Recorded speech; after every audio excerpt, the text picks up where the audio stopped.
No programa de hoje você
Palavras.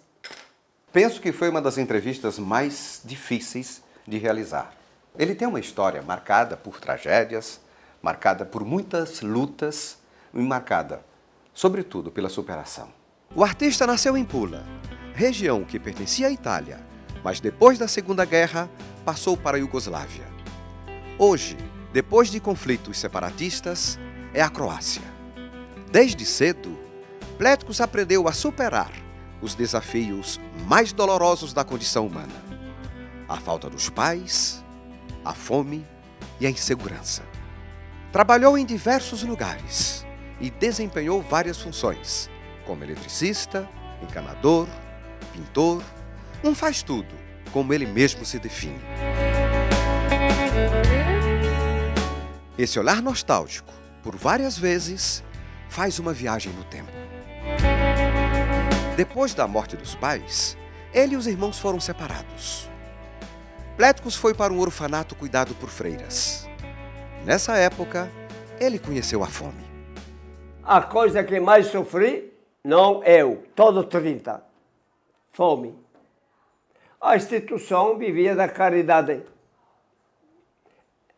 Aquilo que sobrava no mercado, vinha lá. A comida era pouca. Chegava em casa, a freira, o quaderno, falta a última página. Batia porque a última página os alunos comiam. Os olhos ficam mais tristes na medida que as lembranças avançam.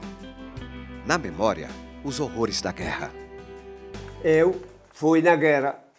Pulo toda a adolescência porque vai dar um livro grosso demais. É todo triste, do começo até o fim. Não quero que os outros se nutram de negatividade.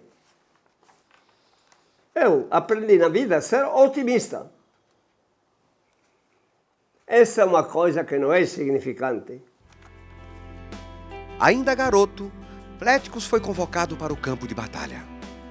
Quando deveria ter sido recrutado pelos alemães, eu escapei da mata que tinha guerrilheiros e virei guerrilheiro.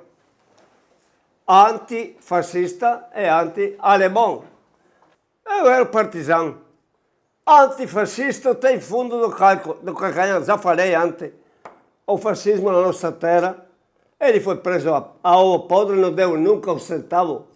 É como fará provavelmente algum político onde não ganha no Estado, que colabora com os outros o menos possível. Depois de tantos anos, se esqueceu o princípio, a razão da guerra. No tempo de guerra, os jornais saíam, durou 4 anos, eu não fui 4 anos.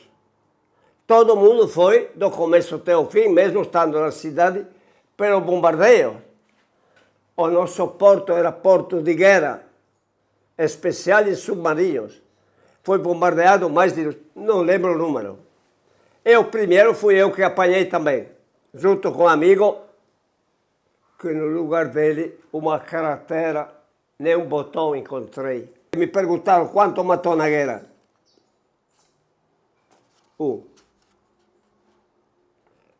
Era inimigo. Não, esse aqui fui eu que matei. Com as palavras. Olhei para ele, me lembro muito bem. Você não vai 50 metros à frente.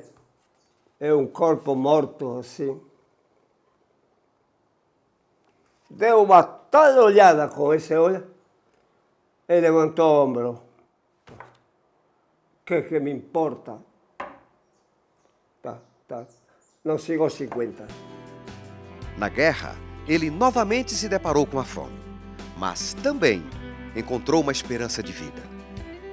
Mas na guerra, quando um dia, mortos de cansaço, de fome, de frio, mesmo assim éramos obrigados a fazer educação física, ginástica, alguém de vocês sabe desenhar?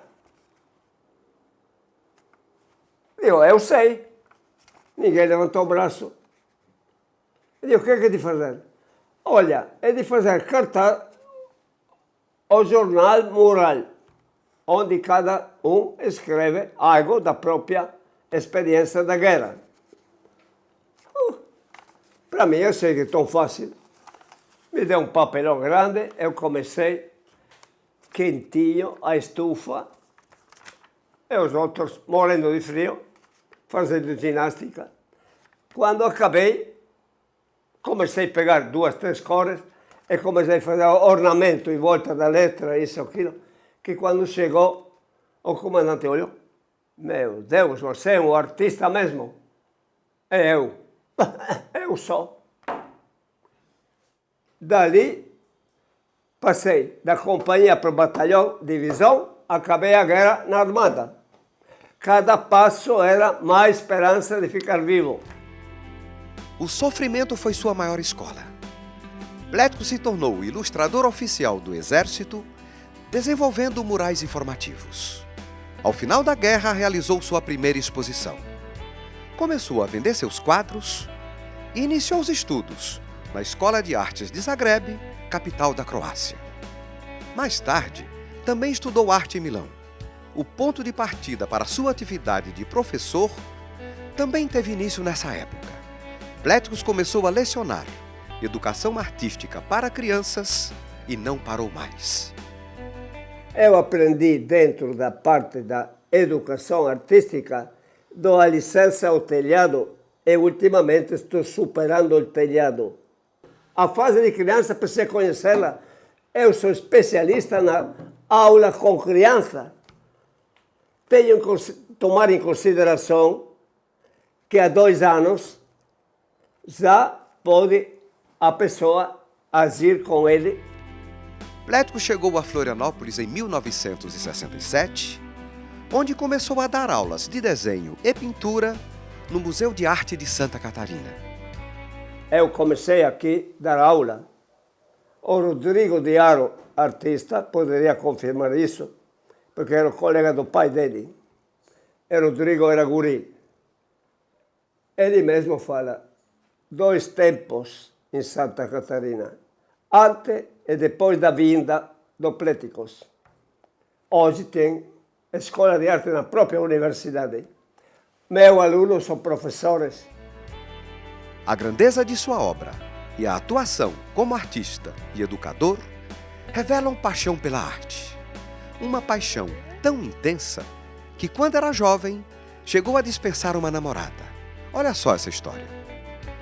De fato, um dia, eu pintando, estudando Van Gogh, lembro bem, estava na cadeira aí. Silvio, que moça linda que tem embaixo. Meu Deus, eu tinha marcado o encontro. Vai embaixo, fala para ela que morri e que me enterraram ontem. Pensa onde um artista chega, sacrificar a coisa mais linda do mundo para estar dentro. Isso é a meta. Porque quando eu consigo isso com alguém, digo, oh, tua pintura não interessa nada, você interessa.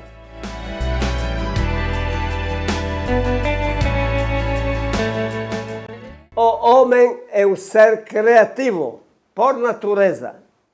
Quando hoje alguém me pergunta qual é a sua melhor fase, não há melhor fase, há amadurecimento.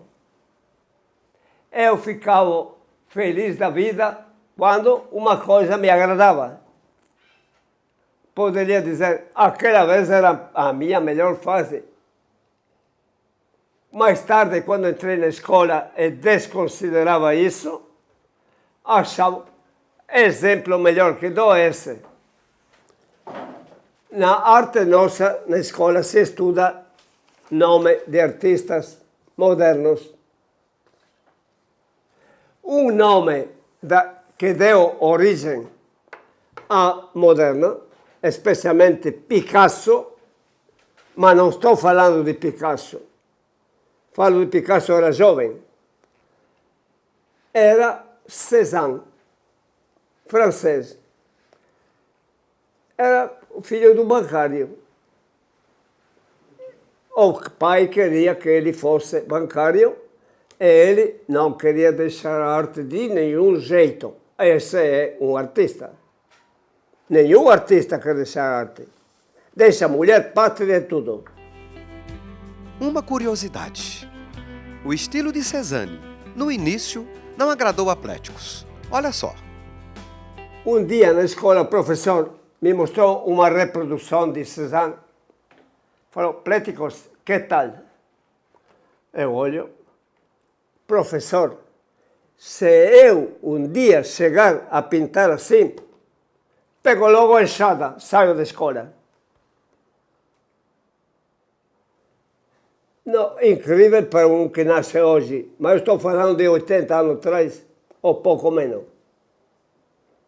Aquele tempo era figurativo, mas não era fotográfico, podemos dizer. Oh, é horrível. Eu não fui sozinho. Quando Cézanne estava velho e que foi reconhecido, Definir a obra de Pléticos é tentar classificar o que é inclassificável. Ele conhece as técnicas dos mais famosos pintores, como Leonardo da Vinci, Michelangelo, Picasso, Cézanne, Modigliani, dentre outros, mas desenvolveu o próprio estilo. Construiu uma linguagem própria. e ultimamente os críticos de arte sabem dessa possibilidade, então preferem ficar olhando a parte positiva do quadro e esquecer aquilo que ele sentia negativo. Tanto que um crítico hoje, não, se é bom e verdadeiro crítico, não fala mais do artista. Mas se tem bom, faz salientar o bom. E com isso, quem faz a obra, salientou essa parte, ele mesmo analisa.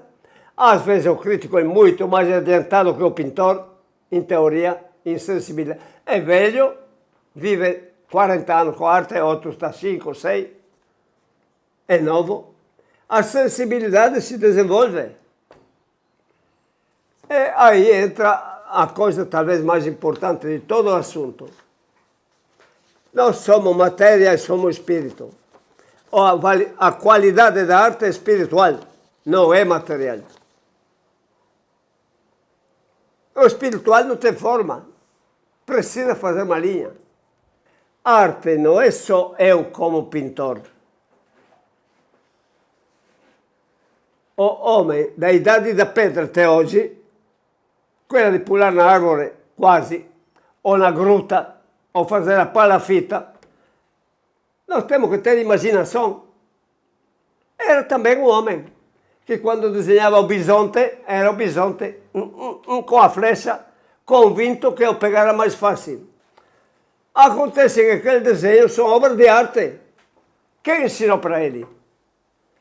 A arte não se ensina. Alguém diria, mas explique-se bem, você é professor. Mas se orienta.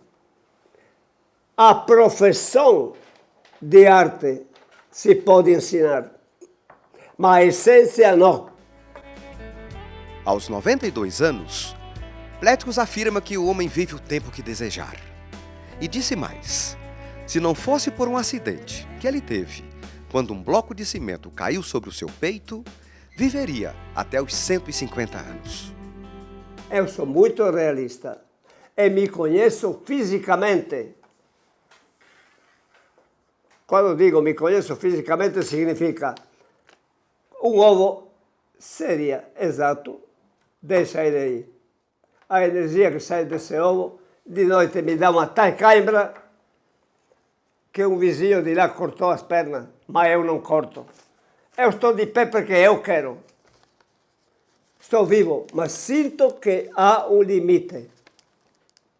Devido ao fato daqueles desgraçados que me fizeram cortar e que me caiu no peito. Senão, fora o calendário, desafiava a própria natureza. Porque eu jurava de criança, se eu chego aos 50, sou o homem mais feliz do mundo.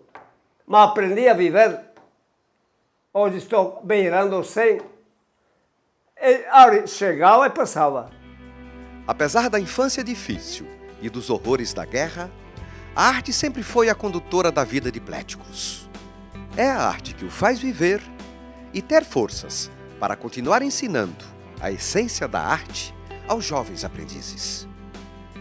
Quanto mais me sobra de energia, tento dirigi-la para melhorar a situação dentro da cultura através da arte. Dado que a arte é um meio que conheço muito bem. É um meio que me permitiu de chegar até essa idade. Eu não luto para fazer obra de arte mais atual. Eu luto para dar continuação ao ensino da arte que falta muito mais. E dar uma resposta. Talento.